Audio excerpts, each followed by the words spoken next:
آج ہم آپ کے لیے لائے ہیں انتہائی انٹرسٹنگ بایوگرافی جو کہ بر صغیر کے مشہور و معروف جاسوس ناول نگار ابن صفی کی زندگی پر مبنی ہے۔ ناظرین، انہوں نے 245 سے زائد ناول لکھے جنہوں نے جاسوسی ناولز کو ایک نئی جہت بخشی۔ ان کے ناولز میں دشمنوں کی تلاش، ان تک رسائی اور پھر ان کے انجام کو بڑے ہی خوبصورت طریقے سے پیش کیا گیا ہے۔ ان کی عمران سیریز اور جاسوسی دنیا نے بر صغیر میں تہلکہ مچا دیا تھا۔ سبھی چھوٹے بڑے فارغ اوقات میں انہی کے ناول پڑھ کے لطف اندوز ہوا کرتے تھے، اور اب بھی ان کے مداحوں کی کثیر تعداد ان کے ناولز کے عشق میں والہانہ طور پر مبتلا ہے۔ ان کی عمران سیریز کو ایک دائمی شہرت ملی کہ جو کبھی بھی ختم نہیں ہونے والی۔ ان کے ناولز کے کردار، جن میں جنگی سولجرز، علی عمران اور کیپٹن حمید نمایاں ہیں، کے ساتھ لوگ دیوانہ وار وابستہ ہیں، اور ان کرداروں کا زندہ رہ جانا در حقیقت ابن صفی کا زندہ رہ جانا ہے، اور یہ کردار ہمیشہ ہمیشہ کے لیے لوگوں کو ابن صفی کے وجود کے دائمی ہو جانے کا احساس دلاتے رہیں گے۔ اگاتھا کرسٹی انگریزی ادب کی ہر دل عزیز ناول نگار ہیں۔ ان کے سبھی ناولز جاسوسی پر مبنی ہیں۔ جب بھی کوئی انگریزی ادب کا دل دادا شخص کسی انگلش جاسوسی ناول کو پڑھنا چاہے تو وہ اگاتھا کرسٹی کے ناولز کا ہی انتخاب کرتا ہے۔ اور آپ یہاں یہ بات سن کر حیران ہوں گے کہ اسی معروف مصنفہ نے ایک دفعہ کہا کہ ابن صفی کے ناولز میرے ناول سے زیادہ پڑھے جاتے ہیں۔ تو آئیے ناظرین، اپنی آج کی اس ویڈیو میں ہم اردو ادب کے معروف و مقبول جاسوس ناول نگار ابن صفی کی زندگی کے سبھی پہلوؤں کا احاطہ کرتے ہیں۔ یہ 26 جولائی 1928 کو پیدا ہوئے۔ ان کا اصل نام اسرار احمد تھا۔ انہوں نے اپنی ابتدائی تعلیم DAV اسکول الہ آباد سے حاصل کی۔ ثانوی تعلیم کے لیے انہوں نے ایوننگ کرسچن کالج میں داخلہ لیا اور اچھے نمبروں سے انٹر کے امتحانات پاس کیے۔ 1947 میں انہوں نے الہ آباد یونیورسٹی سے BA کا باقاعدہ آغاز کیا۔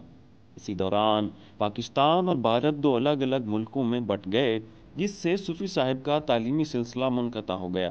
بٹوارے کے دوران ہنگاموں کا طوفان برپا تھا، جس سے ان کی تعلیمی سرگرمیاں رک گئیں، لیکن بعد میں انہوں نے جامعہ آگرہ سے BA کی ڈگری حاصل کر لی۔ بٹوارے کے 5 سال بعد یعنی 1952 میں یہ پاکستان آ گئے، اور پھر 1958 تک کراچی لالو کھیت میں مقیم رہے۔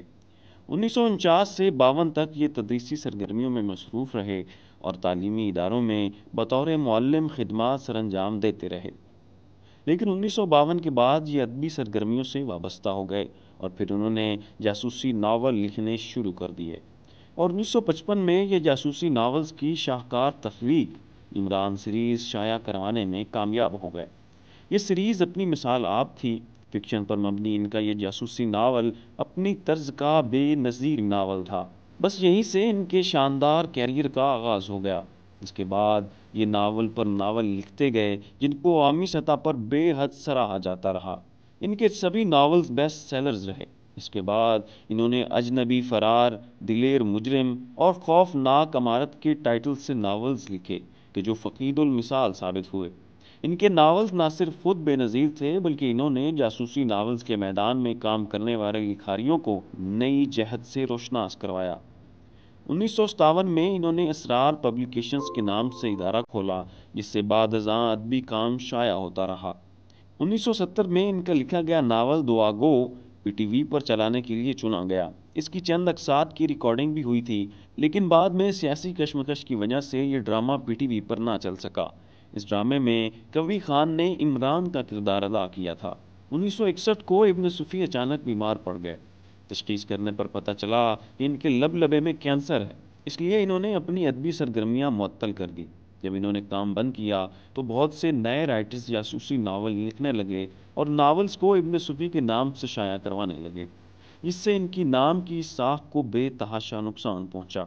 1963 میں یہ دوبارہ صحت یاب ہو گئے اور انہوں نے دوبارہ لکھنا شروع کر دیا۔ اب جب یہ دوبارہ فارم میں آئے تو انہوں نے اپنی شہرت کے پچھلے ریکارڈ توڑ دیے، اور ان کے نئے لکھے گئے ناول کی ریٹنگ گزشتہ لکھے گئے ناول سے بڑھ گئی۔ ان کی سراغ رسانی کے قصے اور خفیہ ایجنسیوں کے واقعات نے لوگوں کو مبہوت کر کے رکھ دیا۔ یہاں تک کہ ایوب خان بھی ان کے ناول پڑھتا تھا۔ اب یہاں یہ بات سن کر حیران ہوں گے کہ پاکستانی ایجنسیاں اپنے جاسوسوں کی تربیت کے لیے ابن صفی کو بروئے کار لاتی تھیں۔ یہ لکھ کر اس قدر پختہ ہو چکے تھے کہ جاسوسی کے معاملات میں ان سے زیادہ کوئی ماہر نہ تھا۔ ناظرین، آخرکار 17 ستمبر 1989 کو یہ دوبارہ بیمار پڑ گئے۔ ان کے سرطان کے مرض نے دوبارہ جان پکڑ لی اور بالآخر یہ 24 جولائی 1980 کو دار فانی سے دار بقا کی جانب کوچ کر گئے۔ بظاہر ابن صفی اس وقت دنیا میں موجود نہیں ہیں، لیکن ان کے تخلیق کیے گئے عظیم کردار حمید، فریدی اور عمران ہمیشہ ان کی مداحوں کو ان کی یاد دلاتے رہیں گے۔ تو ناظرین، یہ تھی ابن صفی کی بائیوگرافی۔ تو آپ کو یہ ہماری کریشن کیسی لگی؟ اپنی رائے کا اظہار کامنٹ باکس میں ضرور کیجیے گا۔ اس ویڈیو کو لائک ضرور کریں، اپنے دوستوں کے ساتھ اسے شیئر کریں۔ اسی کے ساتھ اپنے میزبان غالب سلطان کو اجازت دیجیے۔ اللہ حافظ۔